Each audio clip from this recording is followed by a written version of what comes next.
Hürmetli vatandaş, bugünkü leksiyalarımızı başlayımız. Leksiyada Sıdıka Juruzi, Washington'dan sözleyimiz vatandaş. Bugünkü ıslahı 2024 yıl 2. ayının 15. günü. Heptige Perşembe vatandaş. Bugünkü vaziyetten söz etsak yakından biri. Sizge ma'lum Aralıkta Amerika Fakishaberler televizyasından ma'lum sebeplerden çıkarıp etilgen nopozluq muhbir Carlson Moskvaga berip Kreml sarayida Prezident Vladimir Putinni ziyaret kıldı. Hesapda 2 saatlik ziyaret kıldı. Buna ait kan kuşadı oldu. Şu ziyaret devamında Prezident Vladimir Putin dedi ki Garp dünyası Rusya Garp dünyasına karşı emas. Garp dünyasının düşmanı Cungo.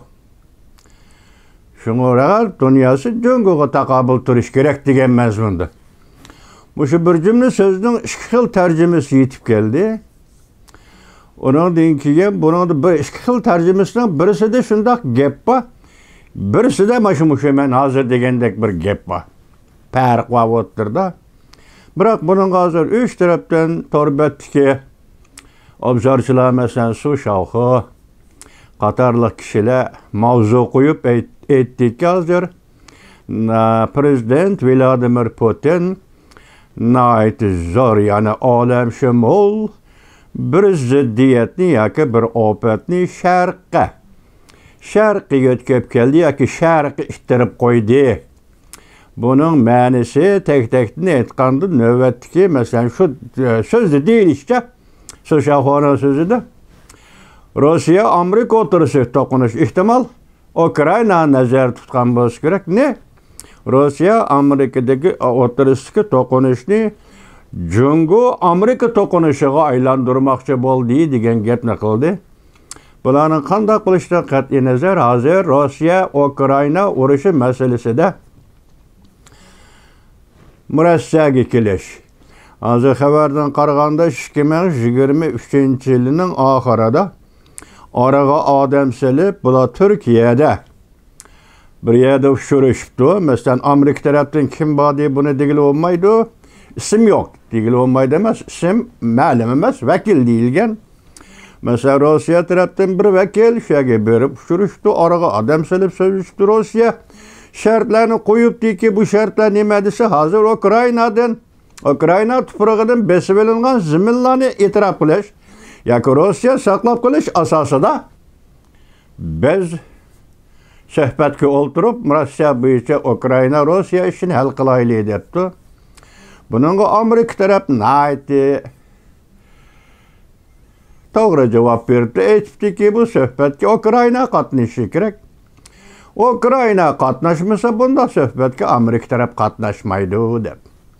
Anda Reuters bu xabarni anglatganda mushu xabar yoki oraga odam silib suhbat yoki murassaga kelib Ukraina Rusya meselesini hal qilaylik degan so'zni og'zaki so'z keyin bu yozma shaklda Washingtonga masalan Washington Aqsaray davlat bexatarlik maslahatchisi Jack Sullivan'ga shundaqla davlat Amerika Qo'shma Shtatlar davlat ishlar kotibi Antony Blinkenga shundaqla yuqori darajalik amaldorlar hammasiga bu ish yetkazilgan ekan. Amerika tarafdan bergan javobi o'sha bir eg'izli gap.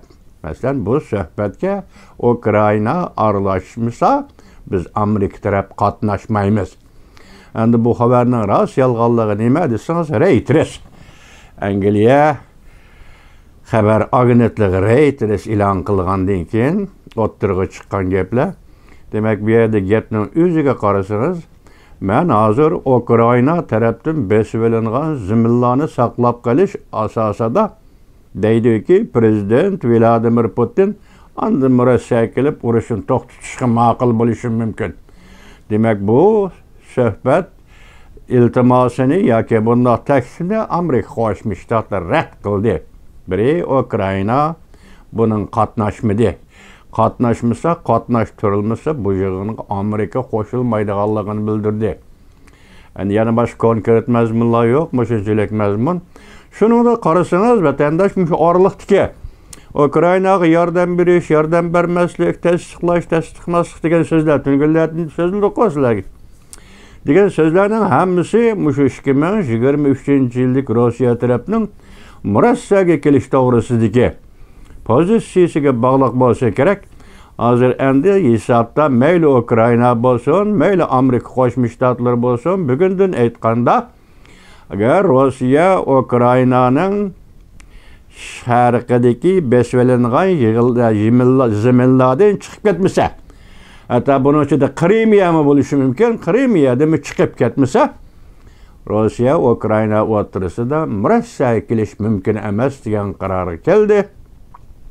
Endi hisobda Amerika Qo'shma Shtatlari $60 milyon hisob yoki hamshotni tasdiqladi. Avam palatasiga qoldi endi. Kengash palatasi tasdiqladi.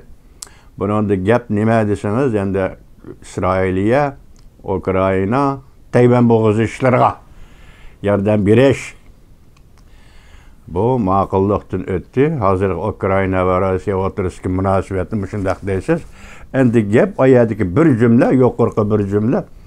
Masalan, muxbir bilan Karlson bilan ko'rishganda Prezident Vladimir Putin men yoki Rossiya g'arb dunyosining dushmani emas. Sizlarning dushmaninglar Jungo degan bu so'z nisbatan qo'yilgan mavzularda nima dedi? Hozir Xi Jinping bu qadinas do'stining bu so'zini angladimi? Anglab buning qanday pozitsiyada bo'ldi? Jungo tarafdan bu to'g'rida hech qanday inkos yo'q. Lekin Avropa tarafdan ana yuqoridagi Reuters agentligi enandan burun Karlsonning prezident Vladimir Putin bilan ko'rishganligi ve ko'rish jarayonidagi so'z suhbat bayonlarining hammasi ana shunday o'ttirib chiqdi vatandosh. Bu endi Rossiya Ukraina munosabati yerda olqib tuyuqsizlik bir jumla so'zning o'ttirib chiqishi bilan Rossiya Jungo munosabati emas, endi g'arb dunyosi Jungo munosabati qanday bo'lishi mumkinligini yani qiyos qilishga bo'lmasmi hozircha xabar shaklida buni anglaymiz vatandoshlar. Ukraina urush to'xtatish suhbatiga qatnashmasa, Amerika bunda suhbat qatnashmaydi. Endi meyada yana bir xabarda Xi Jinping ciddi o'zgarish hosil qildi. Suytiyankayni avatdi. Yoki Suytiyankay orqali gap avatdi. Suytiyankay Jungoning Amerika turishliq sobiq bosh elchisi.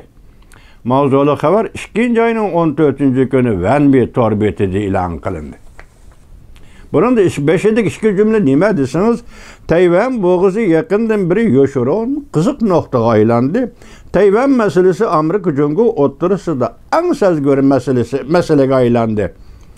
Jungo mo'tadillar guruhi Amerika turishliq sobiq bosh elchi Suytiyankayni evet nega avatdi degan gap yo'q. Men arliq sizlarga Suytiyankayning nima deganligini, nima dedi Suytiyankay bugun shu gap takrorlanirdi. Masalan, Tayvan bo'g'ozida Jungo bilan Tayvan o'rtasida urush bo'lmaydi. Yoki Jungolik bilan urushmaydi. Buni boshqalar qurayotgan qiltaq. Qiltaqqa Jungoliklar tushmaydi degan mazmunda. Bugun men ham shunday shu mazmunda endi Jungo hozir bu Suytiyankayni qayerga vatdi? Amerikaga nega bu to'g'ri gap yo'q. Bu gapni yana o'ttirg'i chiqadi degan gap orliqda men sizlarga so'zlab qo'ygandim. Men shu vaqt degan vaqt men oxir nimda to tahlilchilar Jungo Tayvanni birlik keltirishdan hargiz voz kechgan yo'q. Biroq umumiy muhit ichida vaziyatni kuchaytirish va ojizlashtirish o'yini o'ynayotdi. Demak, Suytiyankay masalasini o'ttirg'i chiqarib vaziyatni ojizlashtirish o'yini o'ynayotdi. Lekin Jungoliklar Tayvanni birlik keltirishdan iborat bu maqsaddan hargiz voz kechgan emas. Hazır Tayvan bilen Cungu uruşmaydı, Cungu bilen Cunguluk uruşmaydı dep duruyatkan Süytyenkay. Çünkü misillage nemi dedik? Mesela Yeziladı asker elişine başladı dedi. Tak asker elişine o bükti. Ali mektepte püttegen kişilerken işte vatandaş. Demek bir yerde bu tarafta asker elip uruşqa tayyarlık kılıp bu tarafta Süytyenkay'ını otturup çıkıp mötedillik. Yakin murassachilik. Muşundaq ishlarni qilayotganlik bu dunyoga oshkora bo'lib qoldigan bir ishkanda vatandoshi. Bu niqob yirtilib turdi, niqobni tortib turdi, odamlar lekin yirtilib turdi bu niqob degan. Enlik hozir yana bir xabarda g'ilpolni o'tdi ko'rdimmi, surat bilan saqlab qololmadim bu yaqinda. Hozir Jungoning ishki kotiri, biliqchilar kotiri, haliqi qo'lvoq bilan hastayoqlar haydaydigan qo'lvoqlar emas.